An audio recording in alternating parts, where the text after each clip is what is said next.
Yeah, so we were up until this past Thursday. We had basically had next to no rain since about May 13th, I believe. And corn and soybeans, corn especially, was struggling in the area. Um, Curling up during the day and starting to get some of that grayish look to it. And even on the days where highs were only in the upper 70s or low 80s, corn was really looking tough in this area. Um, but anytime it would rain, it'd kind of come out of it, and we had some really nice cool nights, and so that really helped. A lot of the corn wasn't stressed overnight with prolonged warm temperatures, so things look okay now. We've caught about 5 inches of rain right where I'm standing here since Thursday, so a lot of rain in a short amount of time, but most of it's soaked in. 5 inches? That's Yeah. ridiculous. I guess I didn't look exactly at your dot. How many different storms did that come across in? One, two, three?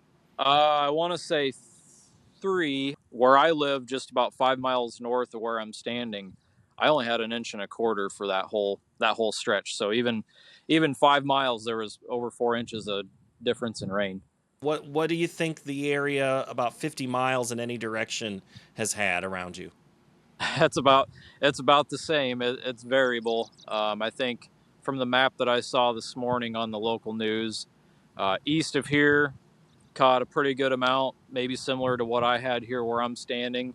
But then north and west was in the inch range, and so pretty variable in the area. But there were some pockets like what I'm standing in where a couple miles makes a huge difference. Now, your spring, when did you finally, I think when we talked, you'd kind of dribbled a little bit out, but when did you really kind of get going and get everything in the ground? So that last week of April, first week of May is really when we got everything else put in. I want to say that I started corn on a Thursday that last week of April, finishing the rest of it. And soybeans, I started a couple days ahead of that, maybe Monday or Tuesday of that last week of April. But we had everything. We had our soybeans finished up that I think the May 1st or whatever that Saturday was, and then by the following Saturday had all the corn in. Do you find that some of the grain some of the that was in earlier or middle or later has performed better or at least looked better?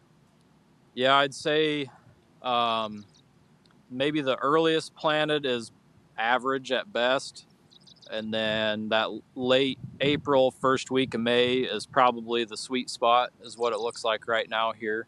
And then anything after the first week of May, it starts tailing off pretty fast.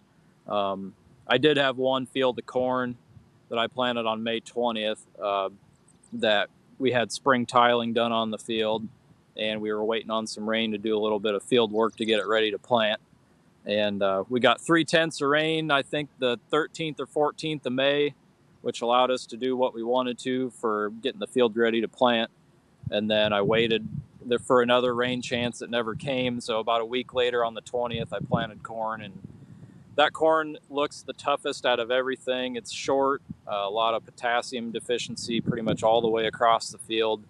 And there's several areas where the corn didn't come up because the ground was so dry, it just didn't germ. So there's a lot of tough looking fields that were planted after that first week of May here. And I don't think that rain's going to turn things around for them. They might kind of slow the bleeding or stop the bleeding, but I think there's been some damage done to a lot of those fields. We know that knee high by the 4th of July is long since passed, but do you have anything below that around you? My field might be in some areas, but otherwise, a lot of the corn that was put in that late April, first week of May, it's actually starting to shoot some tassels. You got to look pretty hard for them yet, but they're there. The flag leaf is out on most of that corn, and so here this week and next week we'll probably really be going full tassel and starting pollination. Mike, would you call the month of June and insulting to wheat farmers when you go all that time without rain. I remember our conversation back in April where it was 100 days, 200 days, all these hundreds of days where you haven't had measurable rain. And then just as it's time to roll the combine, it rains. Is that the ultimate irony? When we talked in April, it was a much different situation than what we are dealing with today. I think in many instances, producers are thankful for the moisture because we needed it so badly. And it allowed us probably to be able to finish this crop out and have grain fill in areas where producers were probably thinking that there wasn't going to be a crop at all. By no means does the crop, as far as yield, look that great across the state. However, it is going to allow us to have something where we thought we were going to have nothing. And so I think for that, the producers have been thankful. But it has been extremely challenging trying to get this crop harvested. I think it's probably been one of the more challenging harvest seasons that I've seen in my lifetime. And just talking with other agricultural producers across the state who've maybe even been in this 40 or 50 years, that they're saying the same thing. The video I saw recently from your state, it's green underneath that wheat that's coming out. So I guess you have to be optimistic there. We are having some problems now with weed pressure in the field. Producers, trying to move as fast as they can. In some instances, haven't been able to.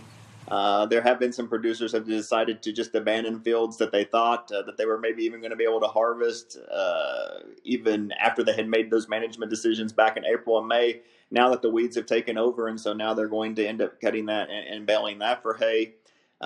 Certainly, not really great for us from a production standpoint of the Southern Plains, but it's just producers are having to weigh all options as they move forward. And it seems like every day there's a little bit of a different type of obstacle that we are facing, given what we've had to deal with as far as weather just over this past year for this growing season. Certainly up in northern Oklahoma, their microclimate is a little bit different than in southern Oklahoma. You'll see corn and soybeans being planted. I think that the corn looks extremely favorable in our state, which is kind of unusual for us because we do tend to end up being hot and dry later on.